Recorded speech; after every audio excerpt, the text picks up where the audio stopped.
রাজধানীর জেনেভা ও পল্লবী ক্যাম্প যেন মাদকের হাট। মাদকদ্রব্য নিয়ন্ত্রণ অধিদপ্তর বলছে, কেবল প্রশাসন নয়, অপরাধ নির্মূলে দরকার রাজনৈতিক সদিচ্ছাও। পুলিশ বলছে তাদের অভিযান অব্যাহত রয়েছে। সুলতান মাহমুদ আরিফের রিপোর্ট, ছবি তুলেছেন মমিনুল ইসলাম মমিন। দশকের পর দশক ধরে উর্দুভাষী অবাঙালি আর তাদের পরিবারের সদস্যরা বাস করছেন ঢাকার মোহাম্মদপুরে জেনেভা ক্যাম্পে। এছাড়া মিরপুরের পল্লবীর ক্যাম্পেও কয়েক হাজার পরিবারের বাস, যাদের অধিকাংশই সীমিত আয়ের। বিভিন্ন সময়ে এই দুই ক্যাম্পে খুন খারাপি আর মাদকের বিস্তারের খবর আসে গণমাধ্যমে। কখনো চলে অভিযানও, কিন্তু পরিস্থিতির খুব একটা বদল দেখা যায় না। সরেজমিনে জেনেভা ক্যাম্পে গিয়ে দেখা গেল প্রকাশ্যে বিক্রি হচ্ছে মাদক, চলছে সেবনও। এ যেন শহরের ভেতর অন্য শহর, যেখানে আইন শৃঙ্খলার কোনো বালাই নেই। মাদক বিক্রেতা ও সেবী কয়েকজনের সাথে কথা হলো। তাদের নির্বিকার জবাব, এই জগতের সাথে তারা এমনভাবে জড়িয়েছেন যা থেকে বেরিয়ে আসা অসম্ভব। এদের পরিবারও যেন ছেড়ে দিয়েছেন তাদের প্রিয়জনের স্বাভাবিক জীবনে ফেরার আশা। কিন্তু বাইরে গেলে বন্ধুগুলোকে মিলামিশা করে ওরা তো নষ্ট হয়ে যায়। এই যে এই ছেড়া মনে করে যত কামাই নাই অত খাইয়া বরবাদ করতেছে। আর বিবি বাচ্চা কি খাইতেছে, মা কি খাইতেছে। খান নাকি মাদক, খান নাকি? খাই দেখতেছে না অবস্থা। এগুলো ছেড়ে দেওয়া যায় না। কেমনে ছাড়বো? এই যে বাসার সামনে পাওয়া যাইতেছে।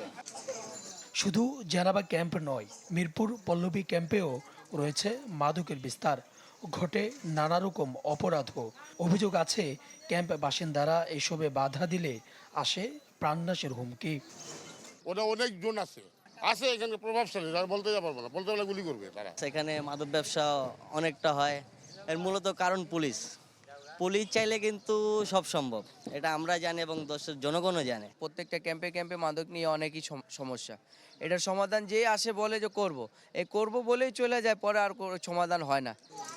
রাজধানীর এই দুই ক্যাম্পে মাদক বিক্রি ও সেবনের হ্রাস টেনে ধরতে মাদকদ্রব্য নিয়ন্ত্রণ অধিদপ্তরের কাজ দায়সারা। এই কর্মকর্তা জানালেন, এটি নির্মূলে রাজনৈতিক উদ্যোগের পাশাপাশি দরকার মানুষের সচেতনতা। এভাবে বলা যাবে না যে সম্পূর্ণভাবেই আমরা এটাকে নির্মূল করে ফেলতে পারছি এই মুহূর্তেই, হয়তো একটু সময় লাগবে।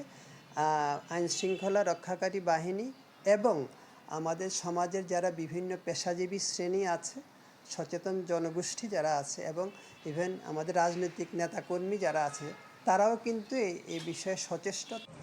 সম্প্রতি অভিযানে বিভিন্ন ক্যাম্প থেকে বেশ কয়েকজন মাদকসেবী ও বিক্রেতাকে আটক করে পুলিশ।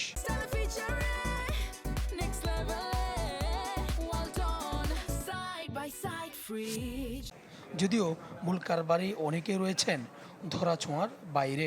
পুলিশ বলছে অভিযান অব্যাহত আছে, রয়েছে গোয়েন্দা নজরদারিও।